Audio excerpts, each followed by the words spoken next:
महात्मा गांधी का जीवन परिचय। मोहनदास करमचंद गांधी का जन्म 2 अक्टूबर 1869 को गुजरात के पोरबंदर में हुआ था।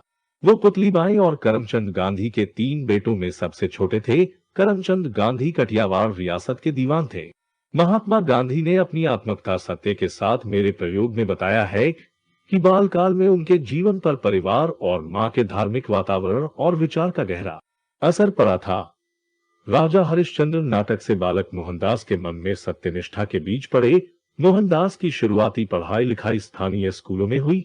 वो पहले पोरबंदर के प्राथमिक पाठशाला में और उसके बाद राजकोट स्थित अल्बर्ट हाई स्कूल में पढ़े। पढ़ने लिखने में वो औसत थे। सन 1883 में करीब 13 साल की उम्र में करीब 6 महीने बड़ी कस्तूरबा से उनका ब्याह हो गया। के बाद साल 1888 में गांधी वकालत की पढ़ाई करने के लिए ब्रिटेन गए।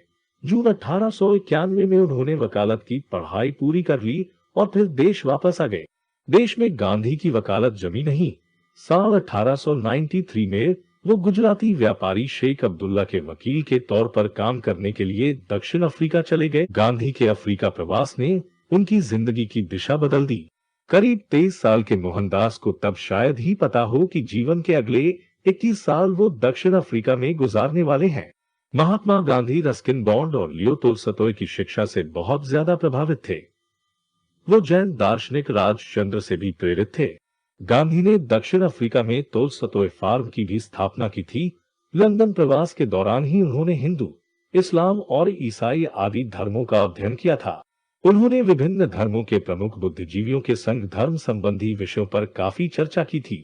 गांधी जी ने दक्षिण अफ्रीका में प्रवासी भारतीयों के अधिकारों और ब्रिटिश शासकों की रंगभेद की नीति के खिलाफ सफल आंदोलन किए।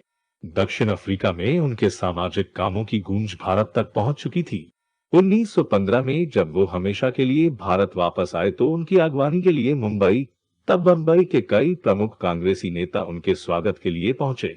इन नेताओं में गोपाल कृष्ण गोखले भी थे, जिन्हें गांधी अपना राजनीतिक गुरु मानते थे। गांधी की भारत वापसी के पीछे गोखले की अहम भूमिका थी। भारत आने के बाद गांधी ने मई 1915 में गुजरात के अहमदाबाद में सत्याग्रह आश्रम की स्थापना की। भारत आने के बाद गांधी ने देश के विभिन्न हिस्सों में होने वाले सार्वजनिक कार्यक्रमों शामिल होना शुरू किया। भारत में उन्होंने पहली महत्वपूर्ण राजनीतिक कार्रवाई 1917 में बिहार में चंपारण से नील आंदोलन की शुरुआत से की। नील की खेती करने वाले किसानों को गांधी ने कष्टकारी ब्रिटिश कानून से मुक्ति दिलाई। 1917 में अहमदाबाद में हैजा के प्रकोप की वजह से उन्हें अपना आश्रम साबरमती ले जाने पड़ा, जहां वो आज भी स्थित है। 1918 में खेड़ा के किसान आंदोलन का नेतृत्व किया। गोखले की साल 1915 में मृत्यु हो जाने के बाद कांग्रेस में सबसे बड़े नेता बाल गंगाधर तिलक थे। 1920 में तिलक के निधन के बाद गांधी कांग्रेस के सबसे बड़े नेता के तौर पर उभरे। 1919 में जलियांवाला बाग में हजारों निहत्थे भारतीयों के नरसंहार के विरोध में गांधी ब्रिटिश सरकार से मिले इनाम और इकराम वापस कर दिए। ब्रिटिश सरकार के रॉलेट एक्ट के खिलाफ उन्होंने सविनय अवज्ञा आंदोलन की।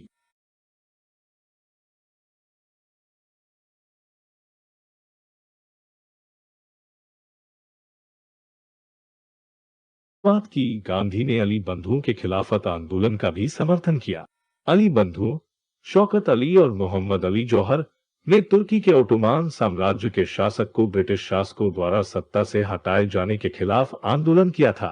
सितंबर 1924 में गांधी ने हिंदू मुस्लिम एकता के लिए 21 दिनों का उपवास रखा था। इस दौरान ही वो कांग्रेस के अध्यक्ष बने और उसमें आमूलचूल बदलाव किए। मार्च 1930 में गांधी ने अपने जीवन की सबसे महत्वपूर्ण यात्रा दांडी मार्च शुरू की। नमक सत्याग्रह नाम से मशहूर गांधी जी की करीब 200 मील लंबी इस यात्रा के बाद उन्होंने नमक न बनाने के ब्रिटिश कानून को तोड़ दिया था। साइमन कमीशन की रिपोर्ट के आधार पर ब्रिटिश सरकार ने भारत के स्वराज की मांग पर विचार के लिए गोलमेज सम्मेलन का आयोजन किया। भारत में संवैधानिक सुधारों पर चर्चा के लिए गांधी ब्रिटेन में हुई गोलमेज सम्मेलन में शामिल हुए। गांधी ने 1942 में अंग्रेजों के खिलाफ भारत छोड़ो आंदोलन का आह्वान किया। यह आंदोलन ब्रिटिश हुकूमत के ताबूत में आखिरी कील साबित हुआ। भारत छोड़ो आंदोलन, आजाद हिंद फौज, नौसेना विद्रोह और दूसरे विश्व युद्ध से उपजे हालात के मद्देनजर अंग्रेजों का हौसला पस्त हो गया था। जून 1947 में British viceroy Lord Louis Mountbatten ने घोषणा की कि 15 अगस्त 1947 को हिंदुस्तान आजाद हो जाएगा। हालांकि आजादी के साथ ही देश भारत और पाकिस्तान नाम के दो मुल्कों में विभाजित भी हो गया। 30 जनवरी 1948 को एक हिंदू कट्टरपंथी नाथुराम गोडसे ने महात्मा गांधी की गोली मारकर हत्या कर दी। बापू की मृत्यु की सूचना देते हुए देश के पहले प्रधानमंत्री जवाहरलाल नेहरू ने सच ही कहा था, हमारे जीवन की रोशनी चली गई।